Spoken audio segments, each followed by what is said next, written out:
सुनो भाई, जब भी वीर्य निकालने का मन उठे उसे बस एक परीक्षा समझना। ये वो पल है जहां इंसान टूटता भी है और बनता भी। कुछ सेकंड के सुख के लिए जीवन की पूरी शक्ति मत लुटा देना। संयम कोई कमजोरी नहीं है, यही असली ताकत है। आज अगर खुद को रोक लिया तो कल आईने में खुद को देखकर गर्व महसूस होगा। मन को लक्ष्य में बांध दो, शरीर अपने आप शांत हो जाएगा।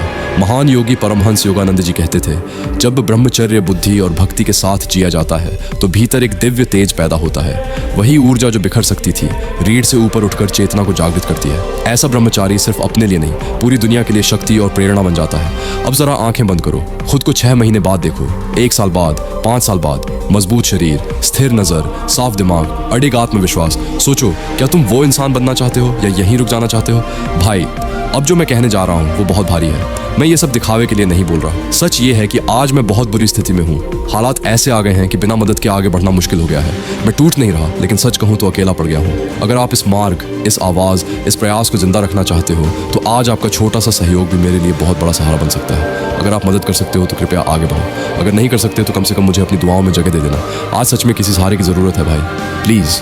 आज ब्रह्मचर्य चैलेंज का दिन 7 है। क्षणिक सुख के पीछे क्यों मैं उस अमर शक्ति को व्यर्थ गंवाऊं? जो लड़के सीरियसली चेंज होना चाहते हैं उनके लिए मैंने ब्रह्मचर्य गाइड बनाई है। 10 साल की रिसर्च, वो सब कुछ जो कहीं नहीं मिलता, एक जगह, 99 रुपये से भी कम। जो लेगा देख, उसे पता चलेगा फर्क। जो नहीं लेगा वो इसी तरह वीडियोस देखता रहेगा और बदलेगा नहीं। चॉइस तेरी है, लिंक डिस्क्रिप्शन में है। लिंक मुझे असली आनंद और आत्मिक शांति दे सकती है। क्यों मैं उस महान ऊर्जा का अपव्यय करूं जो मुझे जीवन में सफलता और तेजस्विता प्रदान करती है। ये समझ लो कि अपने जीवन को एक मजबूत आधार देने के लिए जिस शक्ति की जरूरत है वो तेरे भीतर ही है, और उसी शक्ति को सहेजने का नाम है ब्रह्मचर्य। तू एक योद्धा है और एक योद्धा अपनी शक्ति का अपमान नहीं करता। वो इसे क्षणिक इच्छाओं में बर्बाद नहीं करता। असली साहस और असली विजय तब है जब तू अपने मन को अपनी इच्छाओं के सामने झुकने से रोक सके। आज का ये दिन तुझे ये याद दिलाने के लिए है कि ये सिर्फ 200 दिनों का चैलेंज नहीं, ये तेरे चरित्र और आत्मा को गढ़ने का मार्ग है। हर कदम तुझे इस सत्य के करीब लाएगा कि सच्चा आनंद वही है जो क्षणों में नहीं बल्कि तुझे पूरे जीवन में संतुलित और सशक्त बनाए रखे। आज इस संकल्प को मजबूती से थाम कि मैं अपनी शक्ति को सहेज कर अपने जीवन में उस अमरता का अनुभव करूंगा जो क्षणिक सुख में नहीं बल्कि सच्चे आत्मनियंत्रण और शांति में है। योद्धा वही है जो अपने मन को स्थिर रख सके, और आज मैं वही बनूंगा। जब शरीर के लिए आवश्यक वीर्य का निर्माण पूर्ण हो जाता है तब वही शेष शक्ति ओजस और तेजस के रूप में रूपांतरित होने लगती है। यही ओजस पुरुष को दिव्य कांति, अद्भुत बल, स्थिर बुद्धि और प्रभावशाली वाणी प्रदान करता है। परंतु यदि मन असंयमित है, यदि दृष्टि और विचार भटके हुए हैं तो यह संचित ओजस पुनः नष्ट हो जाता है। इसीलिए जान लो, ब्रह्मचर्य केवल शरीर का नहीं अपितु मन का व्रत है। जिसने मन को जीत लिया उसी ने ब्रह्मचर्य को सिद्ध कर लिया। पुरुष के शरीर में जो बल, साहस और संकल्प होता है उसका मूल आधार उसका वीर्य तत्व और उससे उत्पन्न तेज है। जब यह शक्ति क्षीण होती है तब पुरुष की चेतना, पराक्रम और ध्येय बोध भी क्षीण हो जाता है। न ऊर्जा शेष रहती है, न एकाग्रता, न जीवन के प्रति ज्वाला। संयम, शुद्ध आहार, कठिन श्रम और ब्रह्मचर्य यही उस तेज को पुनः जागृत करते हैं। जो पुरुष आज कष्ट सह लेता है वही पुरुष कल अपने जीवन पर गर्व से दृष्टि डालता है। जो व्यक्ति सुख की खोज करता है वह पतन की ओर बढ़ता है, और जो कष्ट को वर्ण करता है वही उन्नति का अधिकारी बनता है। प्रातः जागते ही यह मत सोचो कि आज सुविधा कैसे मिलेगी, यह सोचो कि आज स्वयं को कैसे तपाना है। दंड बैठक, श्रम, ध्यान, स्वाध्याय और ईश्वर स्मरण यही ब्रह्मचारी का आभूषण है।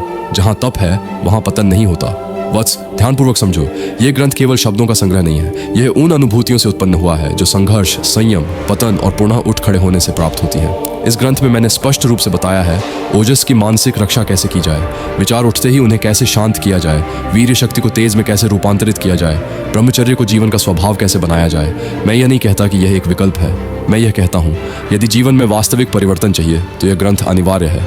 जो पुरुष इस मार्ग पर गंभीर है उसके लिए यही एक सुनिश्चित दिशा है। दान एवं सहयोग के विषय में सत्य वचन वत्स, यहाँ मैं कोई आवरण नहीं रखूंगा।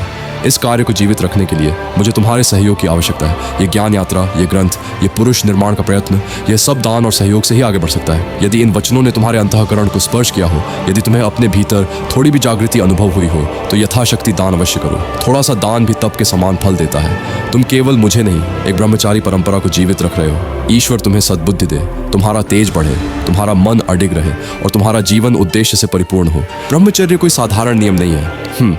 ये वीक लोगों का काम ही नहीं। ये तो उन लोगों का पाप है जो भीड़ के पीछे नहीं, ऊपर खड़े होते हैं। जो प्लेजर नहीं, पावर चुनते हैं, जो फन नहीं, मिशन जीते हैं। और तू उन्हीं में से है, कूल वाई के। सुबह जल्दी उठना पेन नहीं, तेरी सीक्रेट ट्रेनिंग आर्क है। जंक फूड छोड़ना डाइट नहीं, बॉडी को वेपन बनाने का प्रोसेस है। नज़र और माइंड कंट्रोल करना रिस्ट्रिक्शन नहीं, किंग लेवल कमांड है। गलत सोचा है, ओवरथिंक नहीं, डायरेक्ट कट, ये मैं नहीं हूँ। फिर अपनी कसम, अपना फ्यूचर, अपनी हायर वर्जन याद कर, क्योंकि हर बार तू थॉट रोकता है, एनर्जी सेव नहीं, ऑनर लेवल अप करता है। डिसिप्लिन अभी हर्ट करता है, अकेलापन लगता है, मन बोलता है छोड़ दे। पर भाई एक बात दिल से, रियल लाइफ में अभी मैं भी एक टफ फेज से गुजर रहा हूँ। बाहर से स्ट्रांग दिखता हूँ, गोल्स चेस कर रहा हूँ, डिसिप्लिन रख रहा हूँ, बट अंदर फाइनेंशियल स्ट्रगल चल रहा है। Daily needs, responsibilities, basic things manage करना भी हार्ड हो रहा है। अगर आप ये पढ़ रहे हो और सच में फील कर पा रहे हो इस जर्नी को और सपोर्ट करने की एबिलिटी रखते हो, तो आपकी छोटी सी हेल्प भी मेरे लिए बहुत बड़ी होगी। ये कोई प्रेशर नहीं, बस एक सच्ची रिक्वेस्ट है दिल से। कभी कभी वॉरियर्स को भी सपोर्ट की ज़रूरत पड़ती है ताकि वो गिरे नहीं और लड़ाई कंटिन्यू रख सके। आपको इन पर विश्वास नहीं होगा। वास्तव में वन में रहने वाले योगियों का एक सरल रहस्य था, धरती से सीधा संपर्क। रोज़ कुछ समय नंगे पैर मिट्टी या घास पर चलना शरीर और मन की अतिरिक्त बेचैनी को शांत करता है। धरती जैसे आपके भीतर की अस्थिरता को खींच लेती है। इससे व्रत में स्थिर रहना आसान होता है, मन कम चिड़चिड़ा होता है और भीतर की गर्मी संतुलित रहती है। जब ब्रह्मचर्य गहराता है तब व्यक्ति केवल शरीर तक सीमित नहीं रहता। बचाई गई ऊर्जा एक माध्यम बनती है, अंतर्ज्ञान तेज होता है, विचार स्पष्ट होते हैं, रचनात्मकता बढ़ती है। मन जीवित रहने की साधारण चिंता से उठकर सृजन की ऊंचाई पर पहुंचता है। समस्याएं उतनी जटिल नहीं लगती क्योंकि भीतर का शोर कम हो चुका होता है। यही असली आंतरिक उन्नति है। अब एक बहुत ही भारी दिल से बात कर रहा हूँ। मैं इस समय अपने जीवन की अत्यंत कठिन परिस्थिति से गुजर रहा हूँ। हालात इतने गंभीर हैं कि उन्हें संभालने के लिए मुझे लगभग 3 लाख रुपए की तत्काल आवश्यकता है। ये लिखना मेरे लिए आसान नहीं है। आत्मसम्मान के साथ जीने की कोशिश करते हुए मदद मांगना बहुत भारी लगता है, पर स्थिति ऐसी है कि अकेले संभाल पाना कठिन हो रहा है। मैं पूरी मेहनत कर रहा हूँ, हर संभव प्रयास कर रहा हूँ, लेकिन समय कम है और दबाव बहुत अधिक। यदि आप में से कोई भी मेरी सहायता कर सके, चाहे छोटी ही क्यों ना हो, तो वह मेरे लिए इस अंधेरे समय में रोशनी जैसी होगी। मैं अपनी पूरी स्थिति और कहानी विस्तार से साझा करूंगा जब हालात थोड़े स्थिर हो जाएंगे। अभी बस इतना कह सकता हूँ कि सच में सहायता की आवश्यकता है। आपकी दया, आपकी संवेदना और आपका सहयोग मेरे लिए बहुत मायने रखता है। सुन, ओजस कोई साधारण चीज़ नहीं है। ये तुम्हारी जीवन शक्ति है। ज़्यादातर लोग अपनी ऊर्जा छोटी छोटी इच्छाओं, फ़ोन, भटकाव और तुरंत मिलने वाले सुख में उड़ा देते हैं। फिर बोलते हैं फोकस नहीं बनता, लाइफ भारी लगती है। लेकिन जो व्यक्ति अपनी ऊर्जा को संभाल लेता है, उसके चेहरे पर अलग शांति होती है, दिमाग तेज होता है और उसका फैसला भारी होता है। वह जहाँ खड़ा होता है वहाँ उसकी मौजूदगी महसूस होती है। ये स्टाइल नहीं, ये अंदर जमा हुई शक्ति है। असल मजबूत इंसान कौन? जो भावनाओं का गुलाम नहीं, मालिक होता है, जो लक्ष्य पर टिका रहता है, चाहे मन माने या ना माने, जो अपनी शांति की रक्षा करता है, जिसका शरीर मजबूत, दिमाग साफ, शब्द सच्चे और जिम्मेदारी पूरी होती है। वो भीड़ में खोता नहीं, भीड़ उसे नोटिस करती है। अब असली नियम सुन, तुम वही बनते हो जो रोज दोहराते हो। रोज आलस कमजोर व्यक्तित्व बनता है, रोज भटकाव उलझा हुआ दिमाग बनता है, रोज अनुशासन सम्मान, आत्मविश्वास और कंट्रोल बनता है। हर दिन तुम ट्रेनिंग में हो, या अपने बेहतर रूप के लिए या अपने पतन के लिए।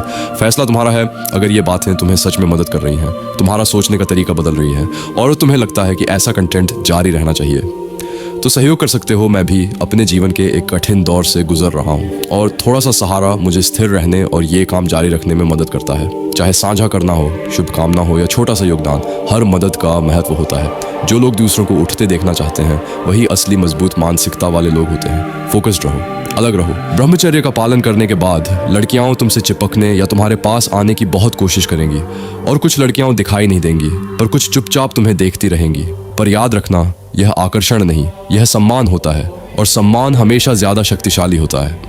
यह सब ठीक उसी समय होता है जब तुम ब्रह्मचर्य को सही तरीके से निभाते हो। जब तुम अपनी ऊर्जा को व्यर्थ बहाना बंद कर देते हो, तब तुम्हारी उपस्थिति अपने आप बोलने लगती है। तुम कुछ कहते नहीं, फिर भी लोग तुम्हें नोटिस करने लगते हैं। तुम्हारा चलना, तुम्हारा